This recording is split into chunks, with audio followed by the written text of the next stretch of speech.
په دغه ښار کې اذان نه کېږي توبه ماته وم په دغه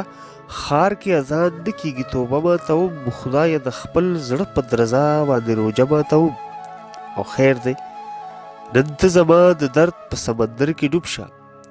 خیر دی نن ته زما د درد په سمندر کې ډوب شه خیر دی نن ته انتظار وکړه زه واده ماته وم خیر دی نن ته زما د درد په سمندر کې ډوب شه خیر دی نن ته انتظار وکړه زه واده ماته وم او یمه بېوسه خپل بچي ته ترې تختی جوړوم یمه بېوسه خپل بچي ته ترې تختی جوړوم لیونی نه یم چې د خپل کور دروازه ماتوم او زه ترېنه منډه کړم حیران شمه چې ما هم ولي زه ترېنه منډه کړم حیران شمه چې ما هم ولي زه ترېنه منډه کړم حیران شمه چې ما هم ولي په کومه ورځ چې زه په کاڼي آینه ماتوم او په دې زندان کې نور تنګ شوی یم بهر وځمه په دې زندان کې نور تنګ شوی یم بهر وځمه زنځیر ماتېږي نه باقره خپله خپه ماتوم او په دغه ښار کې اذان نه کېږي توبه ماتوم خدایه د خپل زړه په درزا باندې روژه ماتوم د شاهنواز باقر صاحب په دې ښکلي غزل باندې ستاسو کوربه سید عادل تاسو ته یو وارې بیا وایي هرکلې غږ دی د وایس آف ټایم ریډیو اف ام 105.6 او ما ته ویلی شي ستاسو کوربه سید عادل شهریار که تاشخیل صاحب په زړه خو مې بلا پوښتنې دي چې ډېرې پوښتنې درنه وکړم ځکه چې داسې د ادب استادانو سره او پوه خلکو سره ناستې ډېر کم میلاویږي او خوش قسمته خلکو ته میلاویږي نو دا راته ووایئ چې نن سبا د پښتو ټولنې چې کوم دی د شاعرانو وروڼو ډېرې زیاتې جوړې شوي دي جوړېږي دوی چې کوم کاروایي کوي کارکردګي د دوی چې کومه ده هغه هم ډېره ښکلې ده ماشاءالله دوی نه تاسو مطمئن یئ تاسو څنګه چې سر کې ویلې وي ډېره خبره مې په زړه دي خو ما هېڅ ونه وی د حالات داسې روان دي چې بعضې وخت یو ملګری یو شاعر یو لیکوال هغه څه مجبورې وي هغه څه ویل هم نشي په کومه د ټولنو ذکر چې تاسو وکړو دې کې شته څه داسې ټولنې شته چې هغې کار کوي لګیا دي پښتو له پښتو ادب له پښتون قوم دپاره پښتو ژبې دپاره لګیا دي هغې کار کوي خو څه داسې ټولنې شته چې هغې په نوم ټولنې دي او هغه مطلب دا دی چې د جیب ډکولو دپاره تا ما ته بل ته وایي چې زه سیمینار کوم زه د کتاب مکتنه کوم زه په دې شخصیت باندې یو پروګرام کوم نو هغه د کم چې سرمایه‌دار خلک دي هغې نه د پیسو وهلو د په بانه باندې دغه ټولنې جوړې اعلان کې هغې تر اوسه په کلونه تیر شو خو تر اوسه پورې هېڅ کار ونه کوم نه چېرته یو تحقیقي کتاب یې مخې ته راوړو چاپ یې کوم نه د یو غریب شاعر او یوازې د ټولنو نه بلکې زموږ د سرکاري ادارو هم دغه پوزیشن دی که پښتو ادبي بورډ دی او که اکیډمي ده او که ادبیات دي د ټولو دغه یو حل دی چې هغې مطلب زمونږ هغه غریبانان شاعرانو له تر اوسه پورې قلمي نسخه چېرته چاپ نه کړه نه د مخکینو له چاپ کړي او نه اوسنو له خو هغه کسان چې کم دغه ادارو سره تړلې پاتې کېږي نږدې پاتې کېږي سرمایه‌دار دي روزګار والا خلک دي نو د هغې کتابونه هم چاپ کېږي هغې له معایضې هم ورکړل کېږي او هغې ته ټول مراعات ورکړي او چې کم غریبانان شاعران دي چې هغه دغه ځای ته را رسېدلی نشي نو هغه رستو پاتې دي د ستاسو خبره کټکو بجي بخښنه غواړم د 2013 نه چې کوم مخکې د خیبر پښتونخوا حکومت و په هغې کې خو کلچر ډپارټمنټ د ډېرو شاعرانو ادیبانو د نثري شاعري کتابونه ډېر چاپ کړي دي او بالکل جی هغه کسان پکې چاپ کړي دي چې هغه یا په ټي وي کې چینلو کې نوکرانو دغه ځای ته ځان رسولی دی یا نورو سرکاري ادارو کې نوکرانو دغه ځای ته ځان رسولی دی او هغې له چاپ کړي دي دی که خامخا وي چې مونږ چاپ کړي دي نو د هغه شاعر د صوابی د اشنغر د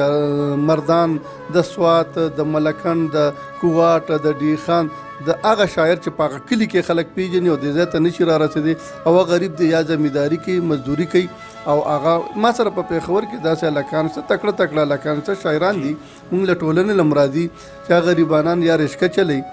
یا دیاړي کوي او ښایسته شاعري کوي هغې سره دوه درې کتابونو شاعري پرته ده د چاپ کولو دره کې نه لګي نه دغه ځای ته رسېدي شي او که هلته لاړم شي نو ورته یې ته دې کاپۍ راوړه موږ به کیدو دلته ګورو که فنډ راغی بیا به دلته چاپ کړو د پڼ نشته، صرف دغه پڼو چې په 2007 نه وارې تر 13 پورې میلاو شو. نو دا اوس پته نه لګي چې د دې څه پهلې څه دی چې وایي فنډ نشته، نو موږ وایو چې دا څه یادي پته نه لګي چې د شوتل پڼ یادي او که نه د ګنو پڼ یادي او که د روپو پڼ یادي. که د روپو پڼ یادي نو زما په خیال کال په کال حکومت بجټ وباسي او هر ادارې ته خپل یو مناسب هغه خپل فنډ ورکوي د هغې د هر کتابونو چاپ کولو یا د فنکشن دپاره پروګرامونو دپاره یا د هغې نور څه کم طریقې کار دی څه سیسټم چلی یو اداره چلیږي د هغې دپاره تنخواګانې هم پکې جمع هغه یو فنډ ورکوي. نو پته نه لګي چې دا څنګه فنډ دی چې د غریب د شاعرۍ د کتاب دپاره یا بل څه کار یې کړی د پښتو له هغې دپاره هغه فنډ نشته او مطلب د سرمایهدارو دپاره شته. جی ګرانو کتونکو پڼ نشته، پڼ ځکه نشته چې زمونږ کله شاعر رور په روډ باندې تېرېږي نو دی ټیکس نه ورکوي که نه، ځکه به پڼ دي. ځکه چې زموږ یو غریب شاعر رور څه شی اخلي په دوکان کې د هغه ټیکس نه ورکوي، ځکه پڼ نشته. او ځکه پڼ نشته چې زما غریب رور چې کله دا شاعر رور په دوکان کې کتاب اخلي نو ته کتاب فری میلاویږي. داسې ده؟ بالکل جی دغه خبره هم ده ځکه چې دوی موجوده حکومت چې کوم دا ټیکس سیسټم شروع کړی دی نو همدغسې ده ځکه چې دوی چې د کمې علاقې نه نیبرهوډ نه یا یونین کونسل نه څومره فنډ راغونډېږي په هغې به په هغه علاقه کې کار کیږي که هغه هر قسم ترقیاتي کار دی. نو دغه خبره ستاسو دی چې غریب شاعر دی نو هغه سره پیسې نشته نو هغه به کتاب په څه په بیه باندې والي نو چې دې کتاب نه الي او په هغه کتاب کم ټیکس راغلی هغه حکومت ته نه دي نو دله به مطلب دا چې بیا کتاب څه چاپ کړي. او بیا دغه خبره ده چې کله د دغه سیاسي خلکو جلسې وي جلوسونه وي نو زه او زما دا رور او زما نور وروڼه دوی راځي او په دغه جلسې چې ښایسته کېږي نو دا په دې نظمونو او په دغه شاعرۍ باندې ښایسته کېږي. نو دغه شاعرانو دپاره نن پڼ نشته ځکه چې د هغوی نه نه سیوا کېږي نو موږ نه به سره وړي. شهریار کتاشخیل صاحب دا راته ووایي چې د پښتو ټولنې دي سرکار خبره خو نه کوو، سرکار نه خو هر سړی ګیرهمند دی او د هغوی سره پڼ نشته، که کلچر ډپارټمنټ دی که نور داسې وردی نو ستاسو خبره چې مخوري سړی د هغه کتاب چاپ کېږي او چې ټي وي ریډیو دغې څیزونو ته اپروچ دی خو هغه کتاب چاپ شي. خو زما د رکشې والا رور زما د ګاډی والا رور زما د بل غریب رور شاعر کتاب ځکه نه چاپ کېږي چې پڼ نشته. پښتو ټولنې هم ډېرې زیاتې دي. زما په خیال زموږ په صوابه ضلع کې چې کوم دی نو تقریبا 24 ټولنې کار کوي. هغې کې یو نوم زه اخلم بل به رانه خفه کېږي خو صرف تعداد مې راته ووایي. دا راته ووایي چې دی یو نوی لیکوال له دوی څومره پورې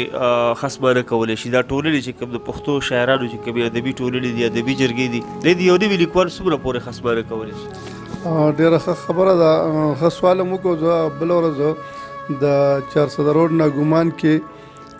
د شګې ادبي ټولنې یو اجلاس کې ناست وم نو هغې ته یو غزل یو هلک تنقید ته وړاندې کړو. د افسوس خبره دا ده چې د اوسنو هلکانو کې یا کمې دي یا مونږ خلک ته ځان راغونډ کړي کوم مشران یادوم زه پوه خلک یادوم چې دغه ټولنو ته نه دي دغه هلکانو له نه ورجوختېږي یا هغه هلکان یې ځان ته نه راجوختوي. څه وجه ده؟ خو زه چې هغه اجلاس کې ناست وم نو یو زه ناست وم مشر او یو بل مشر پکې ناست و. هغه چې هغه غزل تنقید ته وړاندې کړو نو د قلندر صاحب د اجلاسونو مطابق زه به قلندر صاحب سره ناست وم نو پریشان دوزي افسانه تنقید ته وړاندې کړه چې ختمه شو نو قلندر صاحب صدارت نه ورته وایي چې دا ډو افسانه نه وه دې ته زه افسانه نه ویم او دا بیا لرې کا. نو دغسې پوهه خلک پکار دي چې هغه اوس په هغه خیال باندې ځکه ورته یم نو غزل اډو څه غزل نو هغې کې هېڅ مقصد نو خو هغه ټیم سره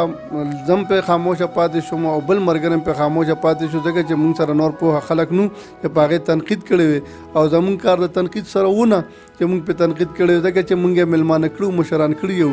نو بیا زموږ کار د تنقید نو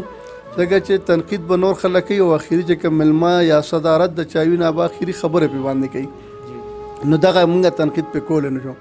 نو هغې کې ډېر مقصد نو او وجه دا وه چې دغه ټولنې تاسو د ټولنو خبره وکړه نو دغه ټولنو ته دغسې مشران راتلل پکار دي چې دا اوسنۍ نوي کل که دې افسانه لیکي که دې خاکه لیکي که دې قطه لیکي که دې هایکو لیکي که دې نظم لیکي که دې غزل لیکي که دې رباعي لیکي که دې نیمکۍ لیکي خو چې هغه والا پالش کړي. پالش مطلب دا چې د هغه خیال بدلول نه دي پکار. بعضې زموږ د شاعران وایي ته راکړه لکه دا غزله به زه له ټیک کړم نو چې ته ولا غزل ورکې نو بیا هغه مطلب دا چې په بل اړخ باندې ووړي نه د دغه هلک چې کوم خیال دی او سوچ او فکر دی او مغه الفاظو کې صرف هغه الفاظ مخکې وروسته کوله او هغه ته وښه چې بچي دا ما درله لیکلي دی او تا دا خپله ګوره د الفاظو تړون خلک داسې راولي نو زما په خیال کې دې وخت نه د هلکان دغسې پالش شي او دوی ته دغه طریقې کار وښولی شي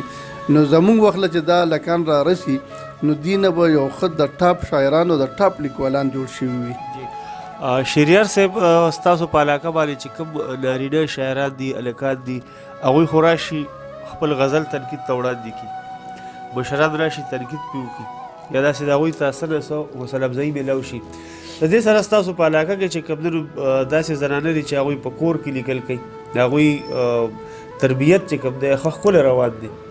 کتابونه ګوري د هغوی دپاره څه پیغام دی ستاسو چېرې دوی له څه کول پکار دي دغه زنانو له دوی ټولنه جوړول پکار دي که نه دوی په دې کور کې ولا څه استاد دیول پکار دي څه طریقه به دی کوي هلکان خو راشي زه ټولنو کې کیدي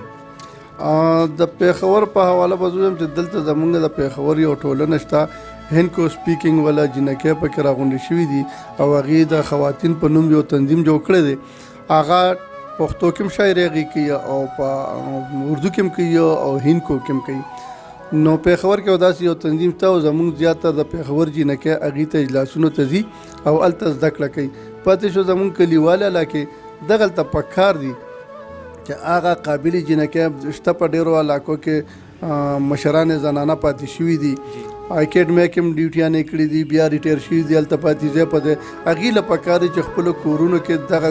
جینکۍ ورته پته لګي چې راغونډوي ځان ته او د خواتین په نوم یو تنظیم نوم وله ورکوي او هغې ته مطلب زده کړه ورکوي هغې ته مطلب چې دا سوچ ورکوي چې راتلونکي نسل څه غواړي موږ نه هغې دپاره څه کول پکار دي صرف په شاعرۍ باندې هم کار نه کوي چې دوی دې راشي او خپل غزل دې دلته صفا کړي او هغه دوی وایي نه دغه جینکو ته هغه درس او هغه پوهه ورکول پکار دي چې تاسو را مخکې شئ تاسو تحقیقونه وکړئ تاسو نوې شی نوې صنف د پښتو ادب ته راوړئ او زه نن سبا هلکانو نه زیاتتر په دې خوشحاله یم چې زه کوم ځای کې ګورم د کومې علاقې کوم کس ایم فل کوي پی ایچ ډي کوي نو هغه تیسیس به هغه د خپل علاقې یو ښه ستر لیکوال یا یو بزرګاني دین چې کوم تیر شوي هغه موضوع به اخلي او په هغې باندې هغه خپل کار کوي نو ډېر زیات تحقیقي او نوي نوي کتابونه موږ ته راغله لکه زه به د 400 د قیوم نوم والم قیوم خان قیوم د اشنغر ګلونه چې ما کله چاپ کولو نو ما ته د امیر نواز جلیا نوم پکې راغلی او په هغه مختصر یو 2-3 کرښې لیکل ما کتاب کې وکړو نن مخکې ورځو کې چې زه لاړم یو پروګرام له نو عبدالقیوم خان قیوم ماله د جلیا په ژوند او فن پوره یو کتاب راکړو او چې هغه ما وکتو نو د باچا خان تحریک چې کوم و د انګریزانو خلاف د هغې ټوله خرچه او هغه تحریک زیاتر امیر نواز جلیا د 400 اتمانزو او د دواوی ارباب شرر صاحب دی چلولې دي دغه کتاب د لیکلو نه او پړاولو نه ماته پته ولګېده چې د باچا خان شاته ډېر کسان ولاړو نوم به د دو خو تحریک هغې چلولو فن به هغې ورکولو پیسه به هغې ورکوله نو که داسې کسان روچت شي څنګه چې باچا خان سره کلک ولاړو او پښتو ادب ته ودې ورکولو دپاره زموږ د ملګرو کتابونه چاپ کړي یا دې ته نور مراعات ورکړي کوم چې تحقیق کړي هغه ته سهولیات ورکړي ځکه یو غریب سړی به هغه ته سهولت ورکړي نو زما په خیال چې د دې سرمایه دار نوم به همغه کتاب کې پاتې شي ځکه چې بیا خامخا ذکر کوي هغه سره مرسته کړې ده نو چې تر څو پورې دنیا ژوندی وي پښتو ادب آباد وي نو د ده نوم هم پکې آباد وي او د ده هغه ذکر او هغه هر څه به پکې راځي ځکه چې انسان له مرګ شته دی مړ کېږي به دا دولت ده نه پاتې کېږي او که د ده بچو ته پاتې شي نو د نوم پې نه کېږي بیا پې هغه راځي چې دا د پلانکي بنګله ده د پلانکي موټر دی او پښتو ادب کې چې د ده نوم پاتې شو د چا کتاب یې چاپ کو نو چې هر څوک هغه کتاب 200 کاله پس هم راوالي هلکه وي په دې کې مرسته پلانکي خان کړې وه نو دې له پکار دی چې پښتو ادب له پکې هم لګوي څه ورکړي که هغه څه هم نه کوي نو هغه دي کوم زکاتونه خیراتونه چې وباسي نو په هغې هم د یو غریب شاعر هغه کتاب چاپ کیدی شي نو که دغه د پاره هم دي یو فنډ مقرر کړي جوړ کړي پرایویټ توګه باندې او هغه پیسې ورته راځي نو په هغې هم ډېر څه کېږي خو که زمونږ د سرمایه دارو ملګرو دا سیستم شروع کړو شهریار صاحب خوښه وي وخت یو وړه شان دمه به والو دمې نه پس به بیا راشو جی ګرانو قدرمنو کتونکو راځو یو وړې شاندمې طرف تر دمې نه پس بیا راځو چېرته هم نه ځئ موږ سره اوسئ درد زړه چاودنې ته مې وګوره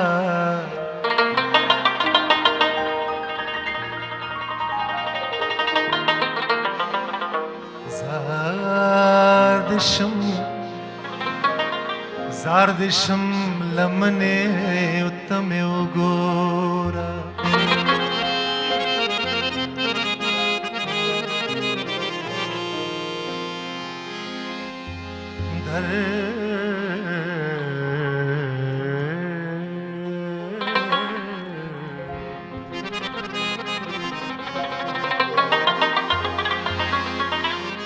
درد زړه چاودنې ته مې وګوره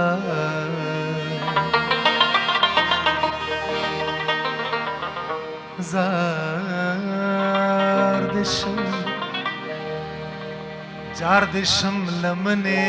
ته مې وګوره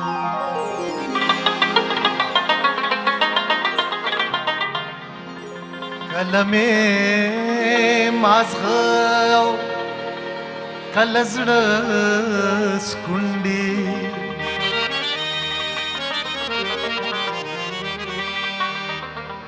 دې د فکر غنې ته مې وګوره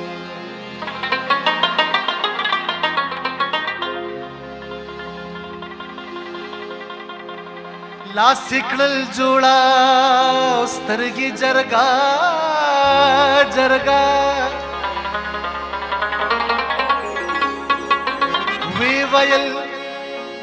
وی ویل چې زنې ته مې وګوره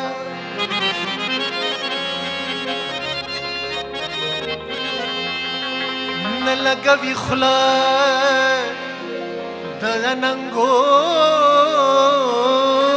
په اور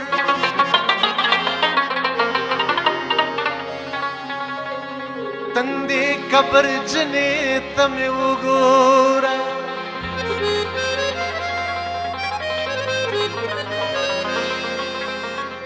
ستا قد انظر زده چنار قامت نو سیالا سیالا سیالا لږ خو ونې ته مې وګوره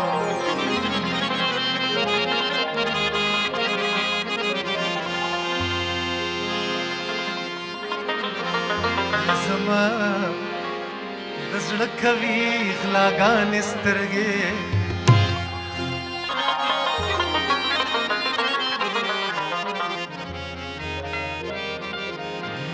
نو زما د زړه کوي غلاګانې سترګې بس زما د زړه کوي غلاګانې سترګې الستا غلچکۍ ورانې سترګې او ستا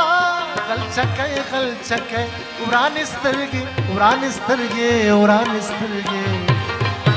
یا زما د زړه کوي غلاګانې سترګې یا زما د زړه کوي غلاګانې سترګې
د ولفت په ګنا نه پوهیږي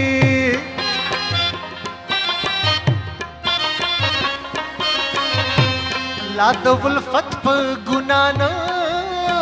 پوهیږي نه پوهیږي نه پوهیږي لا پیغلې ندي ماشومان سترګې لا پیغلې ندي ماشومان سترګې الستا غلچکۍ وران سترګې او ستا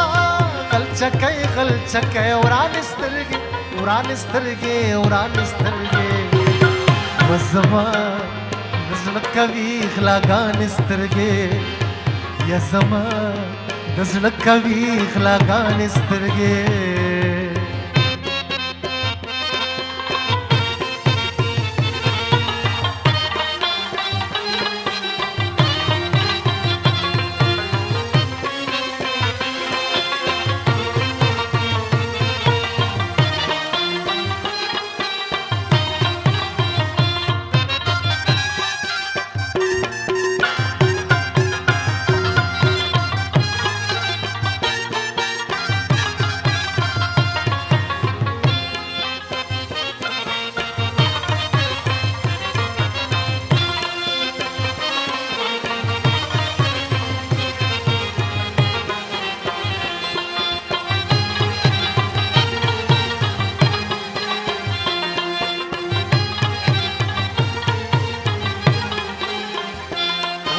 د ټول عمر خواري نه مني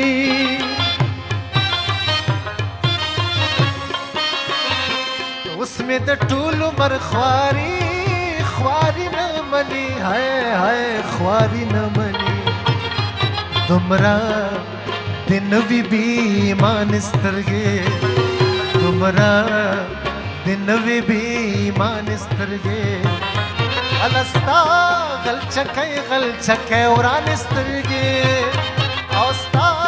غلچکۍ وران سترګې وزما د زړه کوي غلاګان سترګې یا زما د زړه کوي غلاګان سترګې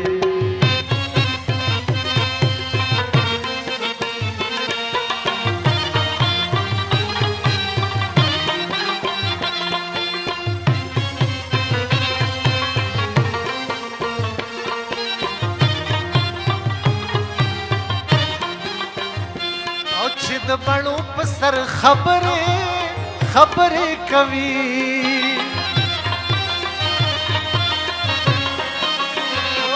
چې د بڼو په سر خبرې کوي هاي خبرې کوي تمرا لا لا لا لا لا لا لا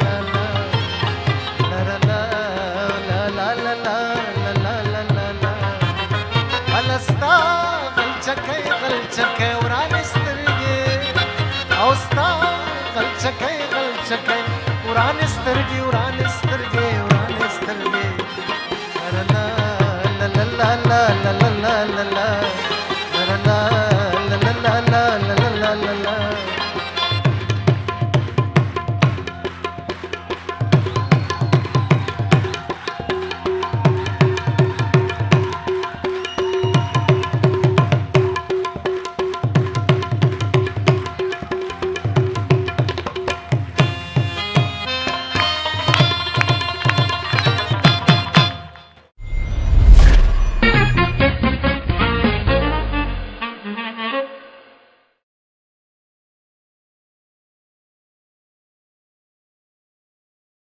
Subscribe my YouTube channel. Press the bell icon, select all for more videos. د ملي تقاضي به وخوري سر په خاریه کې د ملي تقاضي به وخوري سر په خاریه کې چې داسې تندکونه خوري نظر په خاریه کې د ملي تقاضي به وخوري سر په خاریه کې چې داسې تندکونه خوري نظر په خاریه کې او هسې نه چې دغه خپل ښایست درته بلا شي هسې نه چې دغه خپل ښایست درته بلا شي جانانه ګورې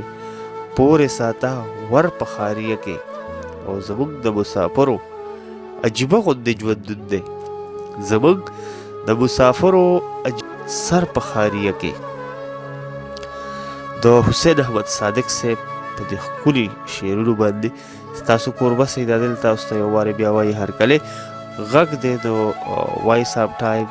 FM 105.6 ریډیو سنمدال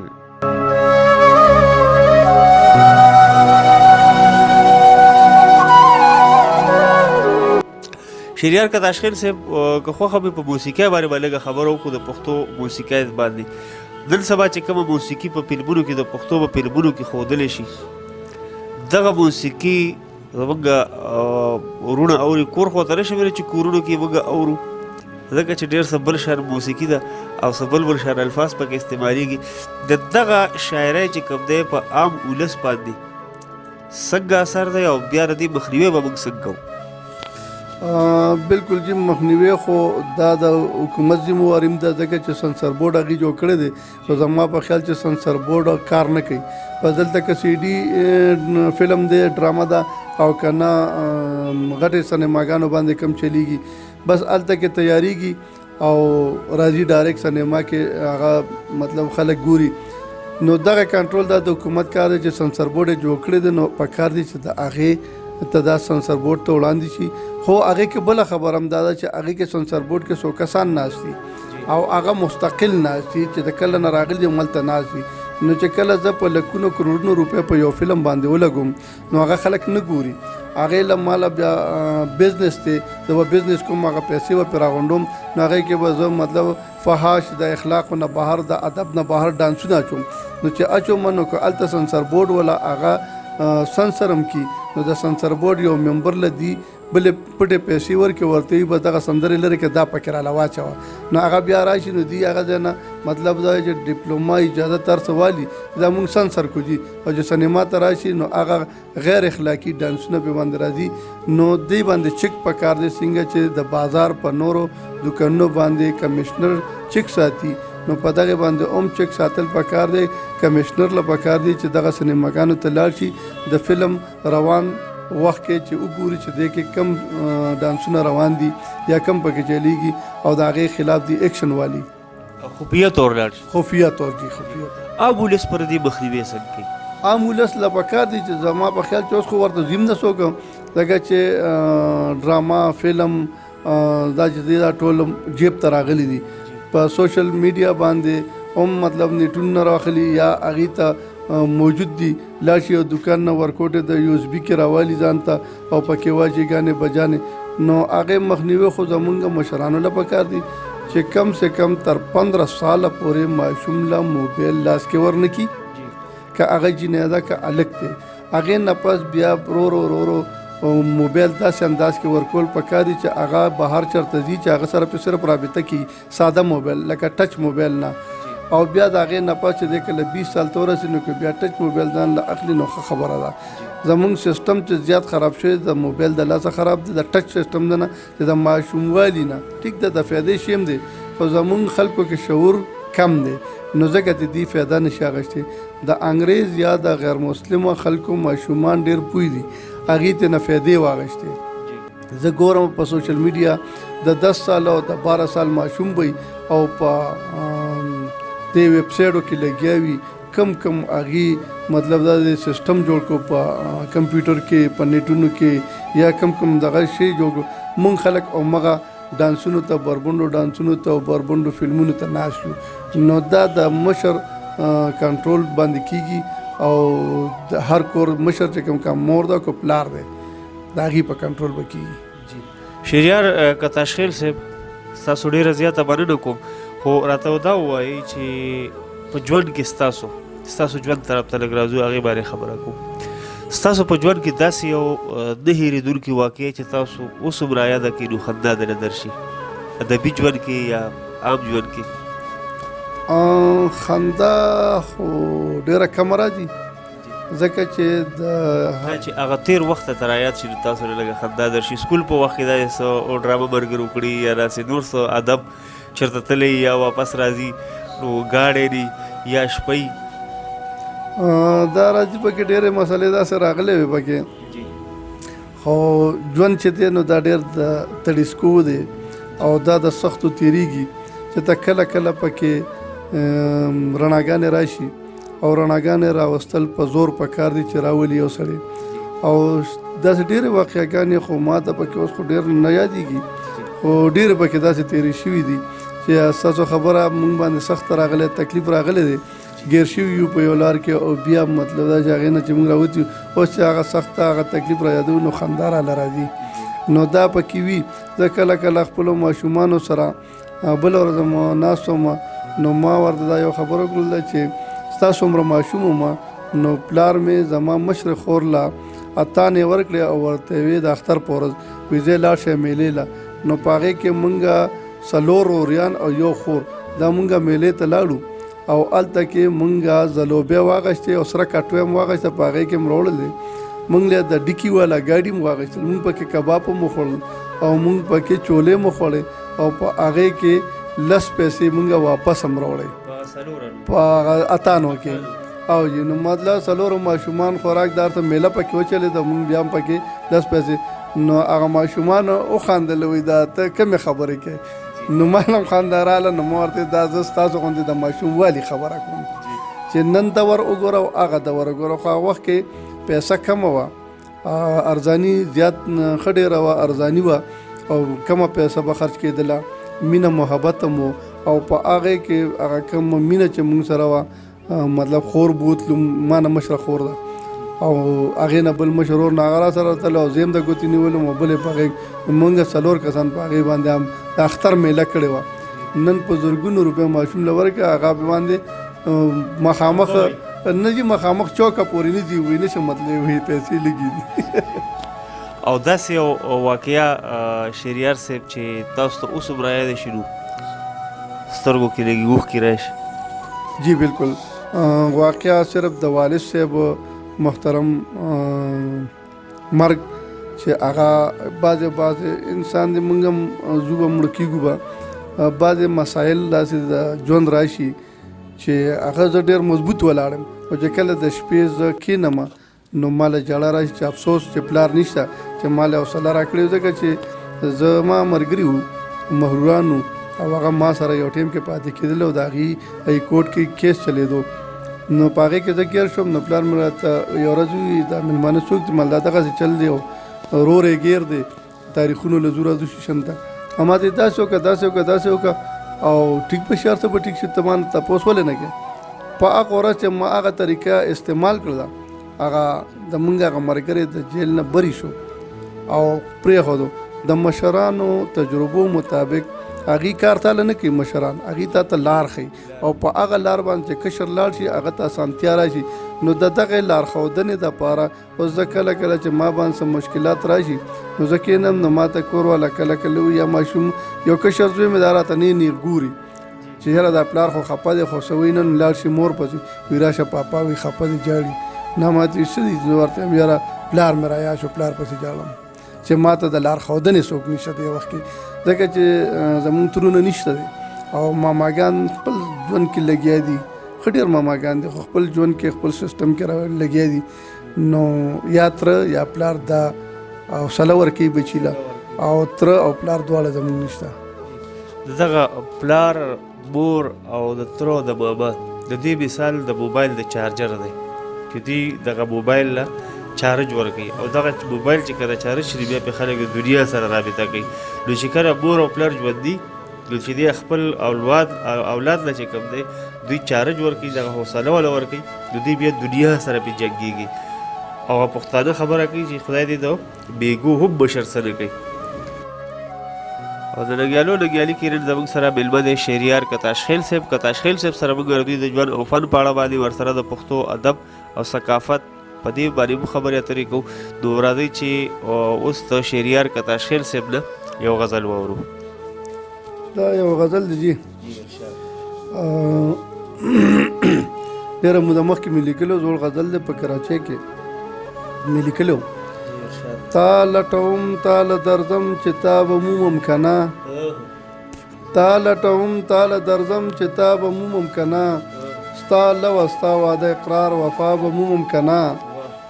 ما د رضا په مری زور وکړه خفه مې کړله ما د رضا په مری زور وکړو خفه مې کړله اوس هم په شک کې یم چې ستا رضا به مومم کنا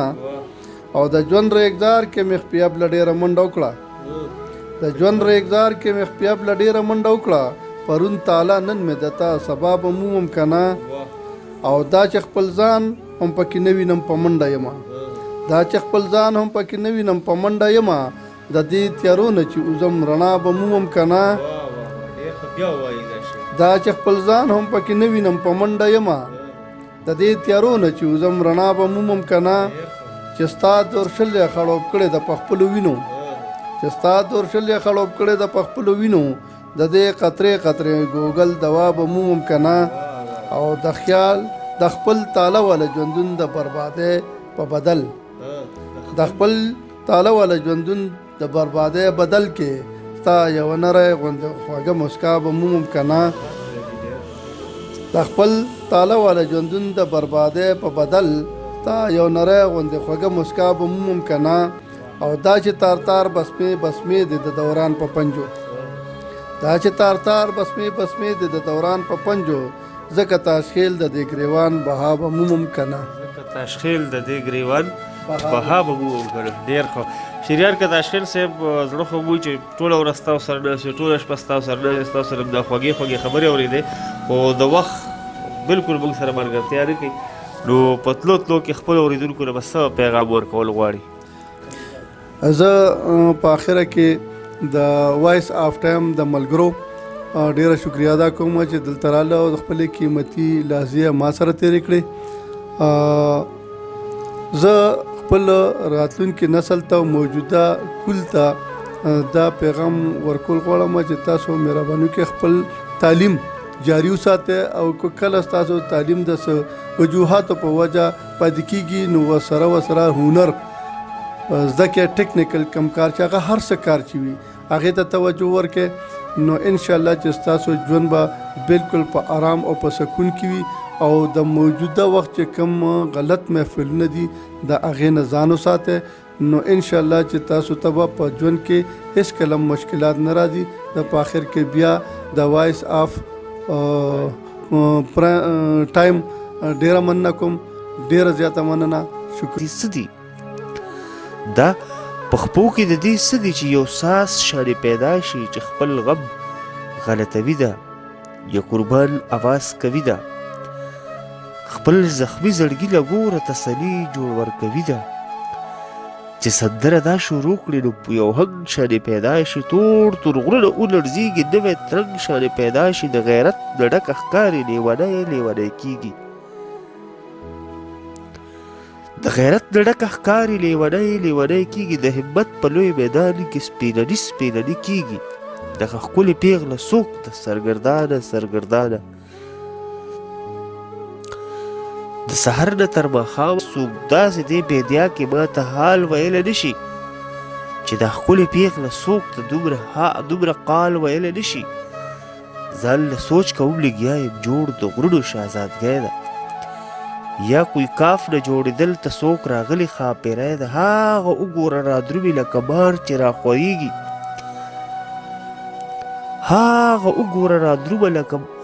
هغه وګوره رادرومي لکه مار چې راخویږي ستوماني پرې راخوره ده د منزل په تار کوزیږي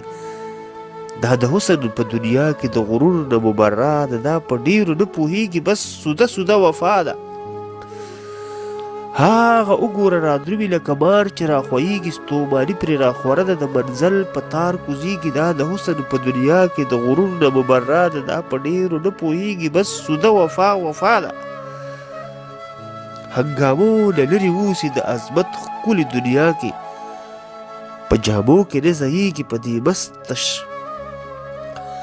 هنګامو نه لرې اوسي د عظمت ښکلې دنیا کې په جامو کې نه ځایږي په دې مست شان صحرا کې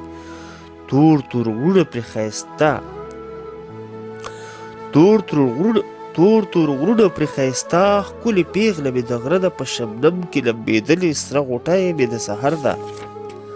دا د غرونو په لمن کې په بیزو پسې روانه دغه ښکلې پیغله څوک ده سرګردانه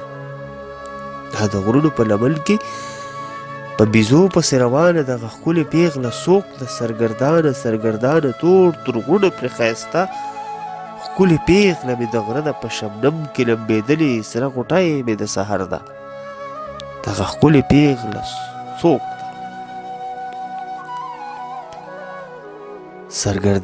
سرګردانه